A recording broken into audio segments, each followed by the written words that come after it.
Seigneur, que ta grâce, seule ta grâce. Nous voulons instaurer un état de droit. Et dans un état de droit, il y a une justice indépendante. Ce n'est pas à l'individu Félix Tshisekedi de commencer à faire justice.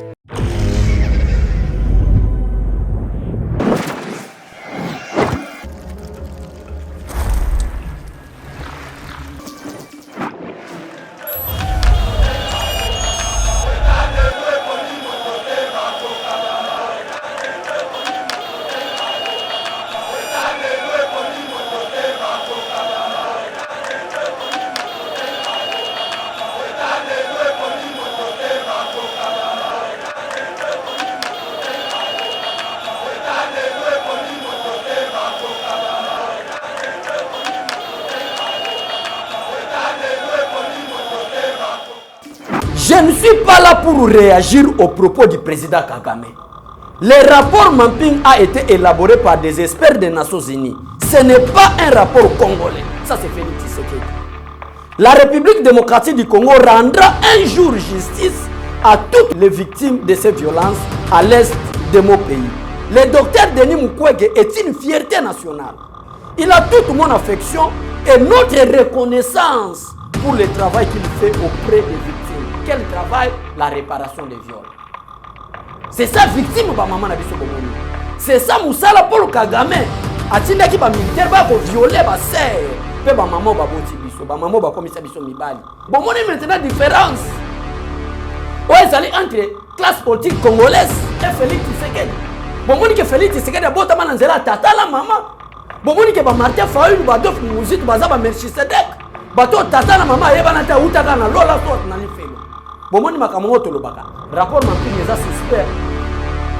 Boya osutuka pe vie Martin Fayulu la parce que ba monga ba ADF. Oso mona erolier mbongo a témoin. Ou soit erolier mbongo ya muli yeba bio comité.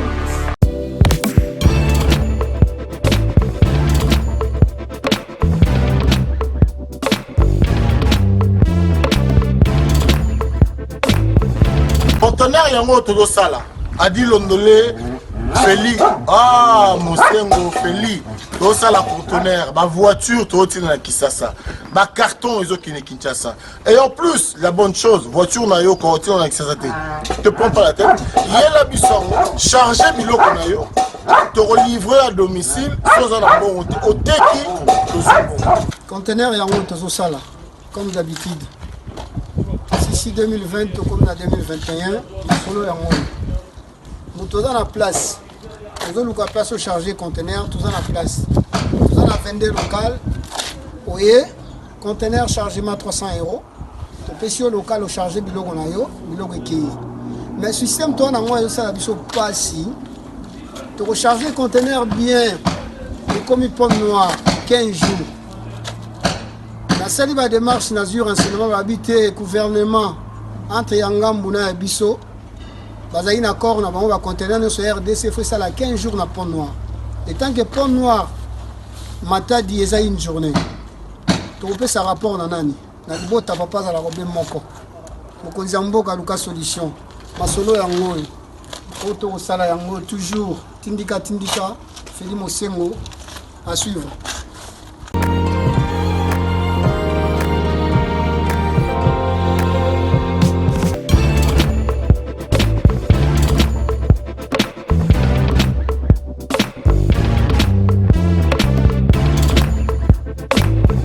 Bonjour, bandeko nyonso bolanda biso na cadre éveil patriotique autope sarabino ba notion politique ba information. Merci beaucoup na bandeko nyonso na ba remarque, ba conseil, ba suggestion bo pesa kati na biso pona ko atteindre perfection ya communication na ba compatriotes nyonso bolanda biso. Lelo tozana sujet moko tolingi to so na bino calmement en douce pona otali sabino la réplique musclée du chef de l'État face aux propos du président Paul Kagame au Nilie qui est crime et salemakité et manque il y a communication présidentielle et puis ça qui va baisse dans les réseaux sociaux Félix Tshisekedi complice comment est-ce qu'un président rwandais au rapport Mamping il tal ici qu'il y avait la présence militaire rwandais au sol congolais azo wangana crime et salemana na Congo te par rapport à génocide et ça la polémique et bateau basala la politique ya récupération faiblesse na bango ezalaka cause la erreur à mon erreur à sali récupération or que ce n'est pas ça la politique et ce n'est pas ça aussi le rôle il y a opposition le lobby président de la République a ça qui réplique partout dans le monde bato ba déclarer ba que réplique il y a président de la République est musclé et ça maintenant différence na bato bazwa qui une bonne éducation na bato baleka na bande de l'école na ba o baza ba ramassis politique donc c'est-à-dire bino mo boyebi bato ngana ko lobela bato ba ko lokota bato bazanga modèle et na ba notion na cadre rêvé patriotique na ifia bino que un homme même dans la parole de Dieu Paul aloba qui imite moi parce que moi j'ai imité Christ il se sent à l'aise ya kozala modèle ya ba disciple o bazoya mais yo manque un modèle donc ma propos na yo ezanga même diplomatie ba propos na yo ezanga même intelligence ba propos na yo ezanga même politique ngo yo zo salela ozoloba en cascade alors lelo to yesiko face à la caméra na plateau na bino éveil patriotique au peuple congolais bozela ki belé po boyeba quelle est la situation politique en République démocratique du Congo ndeto ya kotalisa bino c'est que le président de la République démocratique du Congo, son Excellence Félix Antoine Tshisekedi Tshilombo, a lobby. Merci beaucoup au président de l'IDPS et vice-premier président de l'Assemblée nationale, Jean-Marc Kabunda pour les tweets.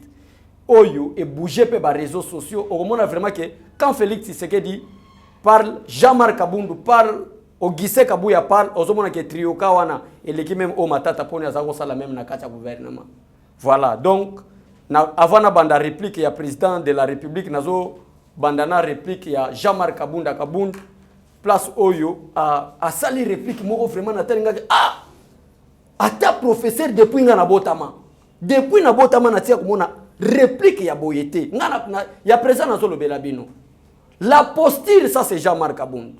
La posture régionale, la posture négationniste du président rwandais face au crime commis en République démocratique du Congo est une attitude d'un accusé plaidant non coupable sur base du rapport Mamping d'un tribunal pénal international en République démocratique du Congo afin que les auteurs de ces crimes, qui qu'ils soient et où qu'ils se trouvent, répondent devant la justice. Wana ezaki maloba Jean-Marc Kabunda.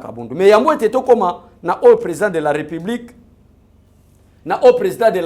alobaki bino mo bomona boyo bolanda nanu réplique ya président Jean-Marc Kabunda. La politique ezaka ara kolobate. La politique c'est comme si nous sommes devant la justice, nous avons notre preuve. Ndé ngozo mona Jean-Marc Kabunda qui répliquer alobi était non. Réplique ya président Kagame ou soit ba propos ya président Kagame, président rwandais. Ezali acte ou soit comportement, il y a un accusé ou soit se plaider devant son juge naturel qui est innocent. Mais en attendant, il y avait des violences à l'est de la République démocratique du Congo. Et ce matin, les services de renseignement congolais, civils et militaires, bakangi 19 officiers rwandais bazo traverser sol congolais pour bakota nakati. Est-ce que Paul Kagame, biso président Félix Tshisekedi Mutaboye, à quoi répondre nani? Mais bon, le président de la République, les médias n'est pas un bon lieu. Les médias n'est pas un bon lieu pour répliquer à mon frère, président Paul Kagame. L'andaba terme un homme bien éduqué, mais si c'était Martin Falomon que c'était ramassé. Azo répliqué que dans la bassesse politique news. Ramassé. Azangi modèle. Azangi ne modèle. Baloba ke mona malamu azo éducation malamu so okufela batata profiter ata na éducation ya voisin. Oyo zo mona. Papa azo pesa mona na éducation yo profiter oyo ki po kende liboso. Eza lokola biso babe shole oyo. Tokoli ba papa basundo la biso, ça c'est la vérité. Ayaba la maman baboya ni tokabwani. Mais qu'est-ce que je dois faire pour orienter ma vie? Namoni une bonne famille à côté de moi. Baso pesa moi na bango éducation, je vais m'en profiter. C'est ça la vie. Et ko kiti sayote ko dimiote. D'ailleurs, et ko sala ko to grand garçon. Metala lelo vient na biso Martin Fall ndenge comme na bassesse. Botala nanu avant na expliquer peuple congolais, botala la différence, il y a président Félix Tshisekedi. Devant la guerre, il faut agir. Il faut que ça, bibunde liboza nango, pour te bo instaurer paix. Parce que les terme au français baloba, c'est lui qui veut la paix, prépare quoi la guerre. Donc il faut préparer la guerre pour qu'il y ait la paix. Félix Tshisekedi prépare la guerre pour nous bengana ba adefnal. Oyo même rapport Mamping, bapesa ba rapport que ba crime salema kuna Martin Fayulu non au lieu de décréter état d'urgence tout ça la marche. Ça c'est quelle base sa réflexion. So itolobi batone balobaki to fingaka. OK biso to changer na biso politique. To boyi.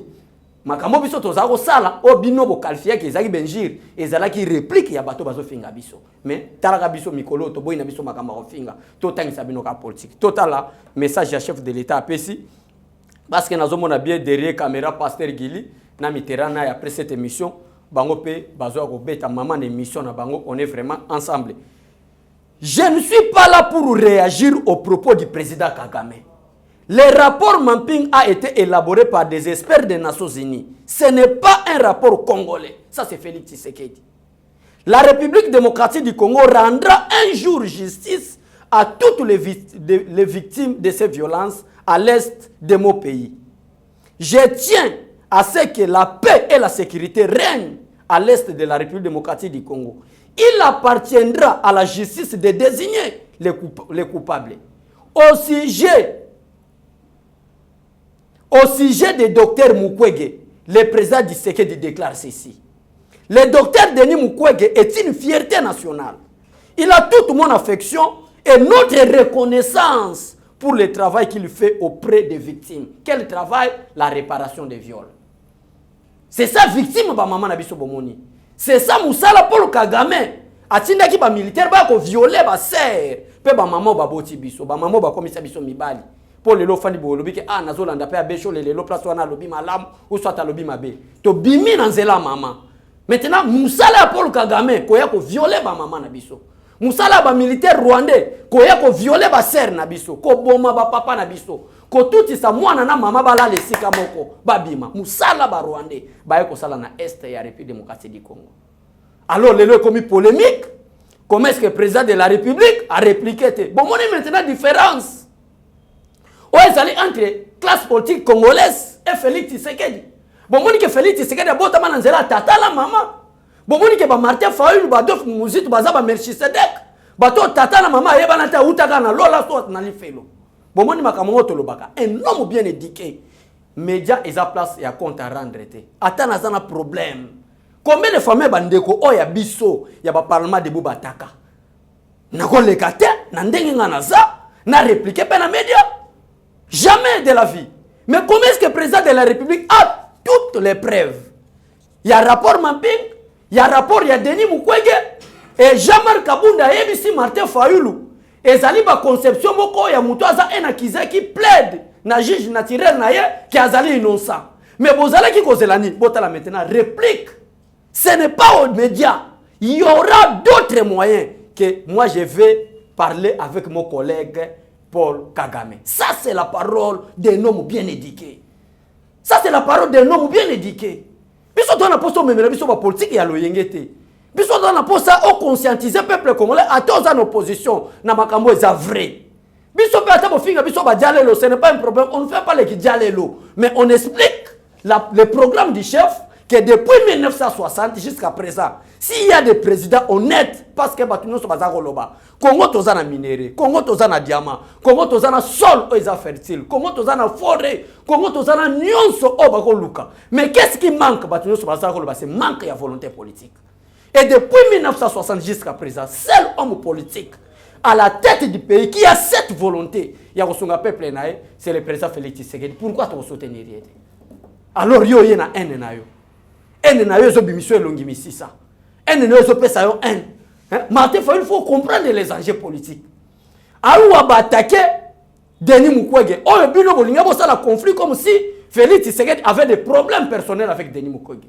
Alors que Félix Tshisekedi c'est le chef de l'État, le garant de la nation. Quel problème a quoi avec un individu? Bon maintenant, ba propos ya président de la République concernant Denis Mukwege. Donc, après ces félicitations, nous sommes monde. Après ces remerciements, nous sommes monde. Mais yo par contre, au Lingako Zoua, docteur Mukwege, au commissaire comme nous, côté na yo, pour intensifier toujours le tribalisme et la haine. Oh yo, ça n'a pas cher Martin Fayulu. Rapport Mamping est suspect. Bon, ya surtout après vieux Martin Fayulu à Zanakati parce que ba monga ba ADF. Vous savez, on a erolé mbongo à témoin. Ou soit erolé mbongo ya mouyibi, yeba bio commis complice. Et biso tebi que financement Martin Fayulu ozate akozangate. Bino maintenant bo ke ndoluka ba journaliste na bino ba comédie o ba finga biso ba ko finga sans argument. Sans argument. Mais président quand un homme bien éduqué comme Félix Tshisekedi réplique au monde entier ba lobi que réplique. Il y a président de la République, ça réplique moko musclé. Réplique moko il y a un homme intelligent, un homme sage. Réplique ya mutu moko boye azana posa ya ko conserver. Voilà na baloba Félix Tshisekedi malamu. Na ko répliquer te poto pelisa moto na sous région. Landa maloba mutu alingi pe. Maloba na ngeko yete po moto pela parce que on sait bien toza ba idiote toza ba nyamate. To yebibe ke ti Paul Kagame azaki na arrogance. Ya ko ba militaire rwandais. Kotinda bango na sol congolais. Pourquoi? Parce que azalaki na ba multinational derrière lui. To yebi et Félix Tshisekedi soka yena ba propos moko arrogant lokola Paul Kagame ya ko lekango na media ba multinational wana parce que peuple konso boye ba service ba multinational te baza bato ba dirigeant ba président américain ba finissant ba président français ils sont très puissants avec des moyens et so ba tie ba moyens ba lobi ke ba ko éliminer président na bino ba ko éliminer président na bino alors le président Félix Tshisekedi a compris politique wana alors qu'est-ce que je dois faire nga maintenant na ba ya ko boma moto mais justice et ko sala musala nango tribunal pénal international et ko sala déjà Union européenne na ba pays ba soutenir biso ba adopter déjà il y aura bel et bien tribunal pénal international au Congo pour na ba crime il y a rapport mapping voilà réplique il y a président de la République place oyo abimisi ba preuve alobi un rapport mapping n'a jamais été élaboré par des experts congolais parce que na kata rapport mapping balobi que ça de 1900 je crois 96 à 2003 wana rapport mapping ba crime salema na kati de 1996 à 2003 mais ce qu'on voit de 2003 jusqu'à 2018 ba mettre les salema qui est l'auteur bon moi place Joseph Kabila kanga na mutambo bon moi place tolé Joseph Kabila parce que alobi que de 2006 à 2003 na 1996 azala raté na 97 98 azala quitté il y a eu de pouvoir na 2001 maintenant biso to épargné na 2002 Tobandika 2003 jusqu'à 2018, c'est Joseph Kabila qui était à la tête du pays. Et le peuple congolais doit se souvenir, première sortie médiatique de Joseph Kabila en 2012. Kabila Zoloba qu'il y avait un conflit entre le Rwanda et la République démocratique du Congo en tant que président congolais à l'époque. Mais bien sûr, tu as l'agité pour être appliqué ou soit répliqué brutalement contre le président Kagame. Tu as même l'intelligence. Intelligence de Félix Tshisekedi a déboulonné le système Kabila. Ça que armée bétama. Kaka intelligence wana. Boko monaka un jour Paul Kagame devant le tribunal international. Yango zomona Jean-Marc Kabund ayaki kotali saye koloba ete ezali un accusé. Aza un accusé qui se plaide comme innocent. Un accusé. Bino mokolela nini? Hein? Nzamba yoke biso mawatinde biso muto malamu lokola président Félix Tshisekedi. Un bon monsieur. Nani a prouvé biso le loyo que depuis Félix Tshisekedi a pouvoir le lot tozo kende déjà 3 ans ba concession a sombi yango. Parce que Gilito outina secrétaire général après ko tia ba banderole na muzole ya papa Etienne Tshisekedi, c'est jalobi que toi accompagné na chef coutumier. To komi kuna na côté ya résidence ya Mobutu na Nselena moi c'est to kota to mona na chef coutumier boye ba concession ya ba politicien congolais. Tozo kamwa mbongo bazui wapi. Mais nani akoki ko bima lelo ata esabiso albike concession bozo mona oyo ya Félix Tshisekedi ata bayinaka mutango. Ata bayinaka. Ata baloba ke mutango oyo nazana problème ne pour être chef de l'état congolais ce n'est pas un problème. Ce n'est pas un problème. Kende salaka babase na yo. Renise babase na yo. Pesa bango programme na yo. Ndenge biso tango tozaki na opposition, tozako sa tali sabato programme na biso eza état des droits. Programme na biso eza démocratie. Programme n'a pas le peuple d'abord. Nul ne sera au-dessus du peuple. C'est le peuple qui sera au-dessus. Il y a batunions. Il y a un oiseau qui a le pouvoir. Réunissez votre base, Adolphe Muzitu. Réunissez votre base, M. Martin Fayulu. Vous parlez de choses que vous ne maîtrisez pas. Et à un moment donné, parce que le peuple congolais, ils ont battu lelo, pas mimona bayanki. Donc, le roi Martin Fayulu, bazo mimoni sama, on est français, les hommes avertis. Donc, de Martin Fayulu, d'Adolphe Muzitu, c'est quoi de l'homme averti et Félix Tshisekedi, homme faible. Mais à cause de la faiblesse de Félix Tshisekedi, les lois sont homme averti, le roi Martin Fayulu. Quelle confusion fait Patrice Ayemba. Faiblesse de Félix Tshisekedi, les lois ont prouvé que Bino, Banani, Adolphe Muzitu, Oyo bozo intoxiquer peuple congolais comme si vous êtes des hommes avertis. Et bozo comme des hommes avertis maintenant, bozo bimisa président Félix Tshisekedi comme un homme faible. Mais faiblesse à président Félix Tshisekedi là lelo. Réplique na Rwanda KO. Silence. Na officier ba kombo eza. Siko bino ba kombo ya ba politicien congolais zo bima awa. Siko bo talisa biso quand est-ce que bozala ki ko financer wana. Tout l'ingamboka na biso ce n'est pas un problème. L'ingamboka na yo, ko l'ingamboka na yo to ben yo te zalaka derrière Félix Tshisekedi te. Okozala no pe no opposition mais zo l'ingamboka na yo. C'est clair. Ko l'ingamboka elingo loba te kaka te ke zala sima ya Félix Tshisekedi. Ko l'ingamboka elingo loba ke respecter ba principe ya mboka. Ko teka ata parti ya mboka na yo te. Okozala no opposition mais vous aimez beaucoup votre pays. Awa to lancer opération soutenons FRDC. Na mona même na famille Martin Fayulu bazo mageto soutenir ata ya zana NNI. Bande kone mo balo ba ke papa ya yo NLeki to soutenir ba militaire pe auto luka depuis 1996. To leki 97. Laurent Désiré Kabila bani 97 ayeko 6 à 17 mai 97. Pe wana to zako lukango lelo e bandi ko zonga ba village o drapeau congolais zako matate drapeau congolais bandi ko mata. Ba village o ba kwa ko lo bata lingala te ifo lo baka Swahili so lo bi Kikongo o lo bi lingala o lo bi nani Kikongo lingala Chiluba ba betio ifo kuna o lo baka ka Swahili o lokola ba Joseph Kabila ba lo baka o uta ba kota Tanzania ba kota Rwanda mais lelo to komi lo ba Swahili ya biso akacha Goma eso beta matina ba village na ba fin fond ya ba walikali siko to lingamboka ngondeni. Après, on a un message au Tindelanga, toko bomayo, toko sala yo boy. Puis message au Tindelanga, numéro na yo zo bima plus c'est 33. On a Paris, au lieu yao. Oya ko bomelanga, on a Paris plus c'est 33. On a péré yaka to lingamboka. Biso ba mususu oyo, toko tala ajo to yaki kokota IDPS te. Mais na tala biso muke o biso to koteli na IDPS. To risquer pe. To risquer. Risque na biso. Et ça qui coûte plus grave et que coûte bateau pété babana ba 90 ou ba 80. Parce que biso de coûte un conflit à la tête du pays, un étranger oya yena mission ya balkanisation. Alingi comme on a congolais te akosola. Joseph Kabila je parle. Na moment na inde bato babandi ko ya. Siko ko yina mboka no pourquoi. Oko yina osana haine pourquoi. Donc peuple congolais, raison pour laquelle tolbake biso na Yeba TV et ça a beaucoup plus éveil patriotique. Tu éveilles conscience. Il y a peuple congolais. Total, ça peuple congolais. Place où na IDP c'est ça que batu baza ba aveugle. Ah Félix Tshisekedi sala qui est ré ya que nous signer signature na pour ko tika nani Martin Fayulu comme candidat comme de l'opposition. Je crois que mon na IDP c'est ndenge batu ba tobokaki na moko Félix Tshisekedi. Et yé moko le président de la République ayebi malamu ke azana droit erreur. Pour ceux qui a sali erreur. Même base na ye. Mais ba pasteur Gili, ba yokason, ba René, ba mwana suka. La base de l'IDPS c'est la président Gilles, Nazan le côté bazalaga. Ba côté ba lui que président Boïté. C'est ça l'esprit patriotique, c'est ça l'esprit nationaliste. Donc ozolinga mutu non par rapport à la haine. Nga personnellement nazana problème na Martin Fayulu te, nazana problème na Jean-Pierre Bemba te, nazana problème na Moïse Katumbi te, nazana problème na Adolphe Muzitu te na Moussa Nyamusi te.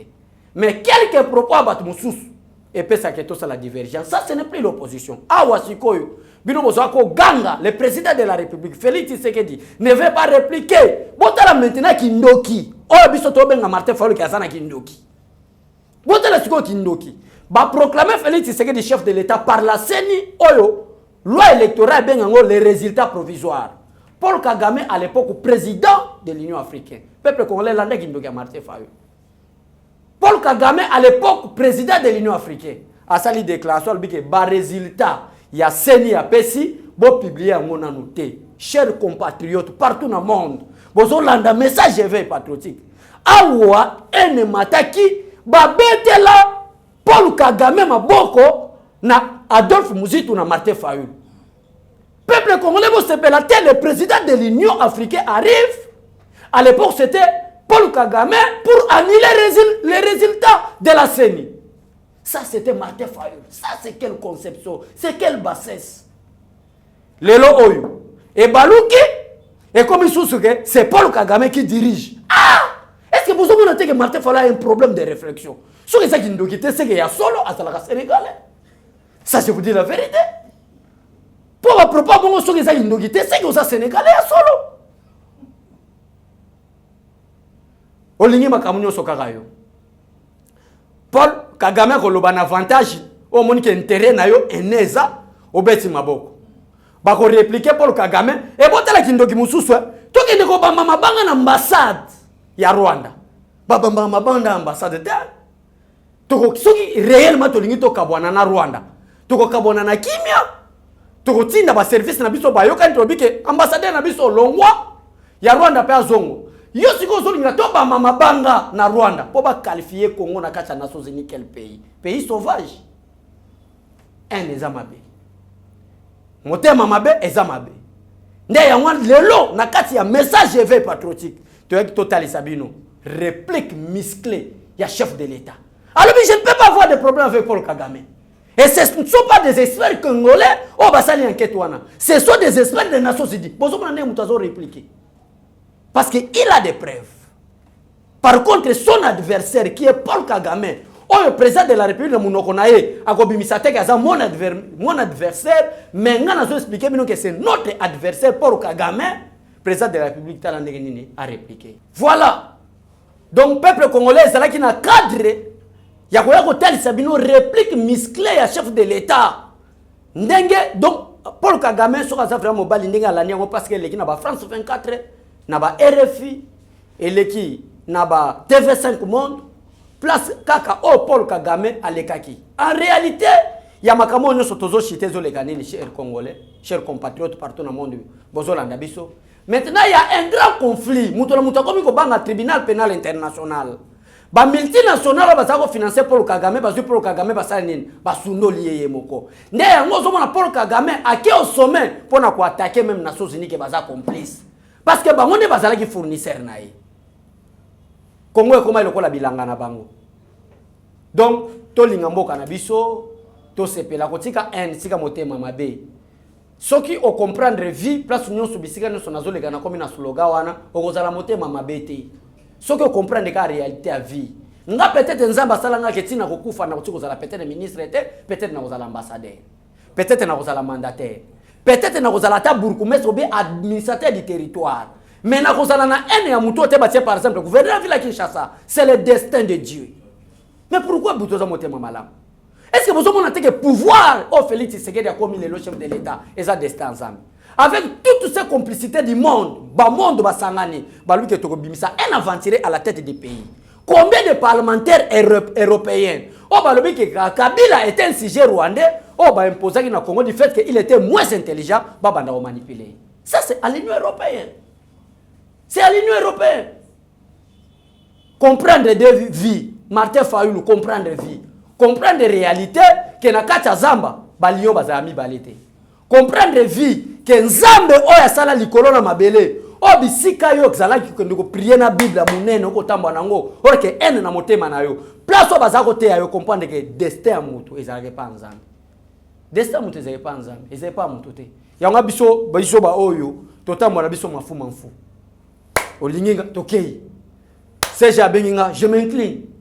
Oh, yo pe oboyinga nafandi nanga. C'est comme ça. Nafandi nga bon nzambe, je n'ai pas la haine, na yeke pas mutu. C'est ça, si vous comprenez bongo zala bongo. Oh zala bongo, chers compatriotes. Comprendre vie. Comprendre vie Martin Fayulu lelo na yela ki yo parce que réplique ya président de la République tango alobité. O bandeki ko diaboliser bato na haine. Aujourd'hui Félix Tshisekedi a répliqué. Il faut les caper dans les médias. Ou expliquer au peuple congolais que le peuple congolais n'a qu'à ni ça qui que Félix Tshisekedi a répliqué. Mais tu as la répliqué allié Paul Kagame. Et réplique, il y a Paul Kagame et Zala qui sans sous-bassement. Mais à Félix Tshisekedi, il y a sous-bassement, il y a rapport, il y a expert, il y a Nations Unies. Ou est-ce que officier rwandais, il y a sol congolais. Il y a un fati à lobby. À lobby clair, à lui, non.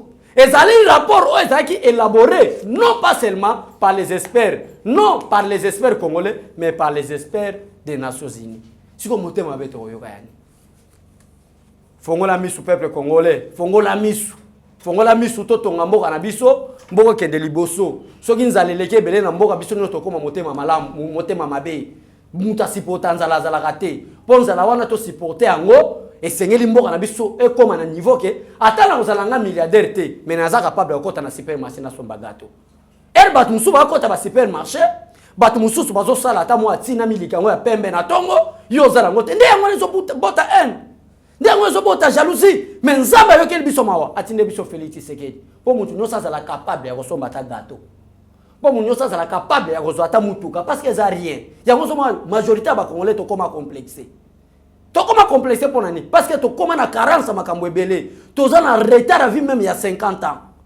Hein? Plus au moins na muke peut-être à la Chine azo tambola ba mituka o peut-être ba musicien congolais ba beta ngo tolo to ba yenango mais moi na moko na Europe sakana kanango moi na mo na Afrique du Sud sakana kanango pourquoi parce que to za na retard à vie nzambe maintenant yo keli biso mawa alingi amemela biso muto oyo akokomisa biso na dimension moko na ba européen donc aux hommes vraiment congolais aza même dimension na même conception na ba européen faire ba américain yango na ba yutu classer président Félix Tshisekedi meilleur président du monde. Nicolas Macron, pas meilleur président africain, meilleur président du monde. À cause de la bonne éducation à Zanango. Politique à brutalité, faut arrêter. Merci beaucoup, na Steve Konde. Merci beaucoup, na DG, ya Yeba TV.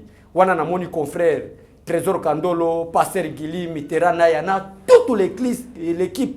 Ya Yeba TV, tel que Abigail, Beric Moubiala. Vraiment, on est très nombreux. Merci, na ba soutien na biso. Le roi Mabi, papa. Ngayeyo anniversaire le 6, Roi Mabi, Mobala Maman Élysée, en direct à Londres. Votre soutien. Merci, Naba Congolais Nyonso Balanda Rabiso. Soutenons éveil patriotique. Parce que bato ba yaki po ba balkaniser les biso mboka, ba banda ko utiliser média, po ba banda ko kosa peuple congolais. Yango zo mona majorité mo ndamba majorité peuple congolais, baza na retard ya voir makam. Il faut ko loba ko répéter pour muta ko na dimension. Alors, seul moyen, il y a un éveil patriotique partout. Et partout, ils ont soutien. Soutenons, nous sommes capables. Merci beaucoup, nous avons soutien à disposition de notre drapeau parce que d'ici là, nous avons une redynamisation de Grabandundu. Nous avons une Grabandundu, et ça musique. Après que l'on a eu un siège, aussi réunion. Dès que tu as prêt, avant que tu aies un TV, Nathalie Sabino qui awa, tu as déjà mission et redynamisation de la partie. Pour mission nazo kende ko lukasiko fief ya Martin Fayulu o balobaga za mutabandundu ozo comprendre ningo ozala donc bon on a vraiment que na kena fief na bango na tuni bata fief na bango est-ce que Martin Fayulu boyebi awa boko yoka makambo ningo koyinda lobaki bo baringa kana nzela na ko mate mais soki te eza somo nzamba pambola bino merci beaucoup. Seigneur, que ta grâce, seule ta grâce. Nous voulons instaurer un état de droit. Et dans un état de droit, il y a une justice indépendante. Ce n'est pas à l'individu Félix Tshisekedi de commencer à faire justice.